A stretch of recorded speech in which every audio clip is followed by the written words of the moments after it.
گانوں کی طرف سے اس کو تلخیوں کا بھی سامنا کرنا پڑتا ہے، تو اس موقع پر آپ کی زبان کوئی ایسا جملہ نہ کہے جو اللہ کی ناراضگی کا سبب ہو۔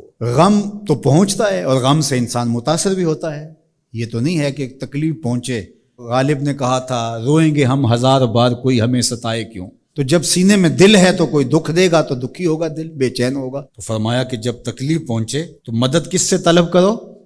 صبر سے، کہ اللہ مجھے توفیق صبر دے۔ روایت ہے کہ سلمان رضی اللہ تعالی عنہ حاضر ہوئے اور ان کے چہرے کے اوپر کوئی ایسے آثار تھے کہ جس طرح بہت بڑی پریشانی ہو، تو ان کو کہا کہ تمہارا جو دکھ ہے وہ اس کو کہو جو دکھ کا مداوع کر سکتا ہے، غم اسے کہو جو غم خار ہو، جو غم خار ہی نہ ہو اسے غم کہنے کا فائدہ۔ بعض اوقات لوگ خام خواہ بے چین ہوتے کہ میرے کو پوچھے تمہیں کیا ہے، چہرے کے اوپر جو ہے وہ خشونت سجائے، چہرے کے اوپر جو ہے وہ اداسی سجائے۔ آپ کو صدمہ پہنچے تو بعض کا ٹھیک ہے، انسان بے بس ہو جاتا ہے، اس کے چہرے بچھڑے سے اس کا ظہور بھی ہوتا ہے، لیکن کچھ ایسی چیزیں جو چھپائی جا سکتی ہیں اس کو چھپائیں۔ ہنس کے پی جا تلخی ایام کو ناصر، غم کے سہنے میں بھی قدرت نے مزہ رکھا ہے، غم برداشت کریں، اندر اتار لیں اس کو، اس کا اجر رکھا گیا ہے، اس کا صلہ بتایا گیا ہے۔ تو ہر چھوٹی چھوٹی بات کو لوگوں سے شیئر کرنا یہ نہیں ٹھیک ہے، کبھی آپ کوئی ایسی بات ہو آپ کر بھی سکتے ہیں، لیکن ہر وقت جو ہے وہ اکتائے ہوئے رہنا اور میں پریشان ہوں، میں پریشان ہوں، میں دکھی ہوں، میں دکھی ہوں، تو کیا وہ دکھ ختم ہو جائے گا؟ لوگ مہندی سجائیں گے تیرے لہو سے، لوگ مہندی سجائیں گے تیرے لہو سے، زخم دل کے نہ دکھاؤ کسی کو۔ لوگ تو اس سے طرح مذاق بھی اڑائیں گے، اور جب تم ہنستے ہو تو زمانہ تمہارے ساتھ ہنستا ہے، اور جب تم روتے ہو تو زمانہ تمہارے ساتھ نہیں روتا۔ اس لیے یہ آنسو بڑے قیمتی ہیں، وہی بہاؤ جہاں شان کریمی موتی سمجھ کے چن لے۔ یوں ضائع نہ کرو، یوں ان کو برباد نہ کرو، لوگوں کے سامنے رسوا نہ کرو اپنے آپ کو۔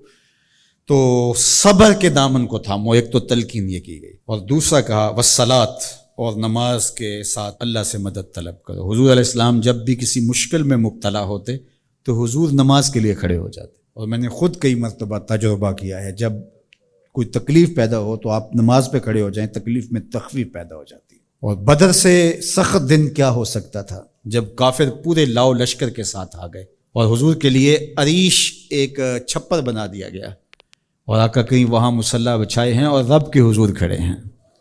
مشکل کے وقت جب کوئی سبب نہ رہے تو اس کے حضور آ جاؤ، وہ تمہاری ضرورتوں کا کفیل ہے۔ وَإِنَّهَا لَكَبِيرَةٌ إِلَّا عَلَى الْخَاشِعِينَ، اور یہ بہت بھاری ہے نماز پڑھنا اور صبر کرنا، لیکن جو اللہ کا خوف سینے میں پالنے والے لوگ ہیں، رکھنے والے لوگ ہیں، ان کے لیے مشکل نہیں ہے۔ بچے کو صبح اٹھائیں آپ نماز کے لیے تو وہ اٹھتا ہی نہیں ہے، بار بار کہہ کے اس کو اٹھانا پڑتا ہے، اور اس نے سوات کی سیر کے لیے جانا ہو اور دوستوں کو ٹائم دیا ہو، تہجد کے وقت ہی تیار ہو کے بیٹھ جاتا ہے۔ اس کا مطلب ہے کہ اس کو نماز کا شوق نہیں ہے، اس کا شوق تھا، جس کا شوق تھا اس کے لیے اٹھنا بھاری نہ ہوا۔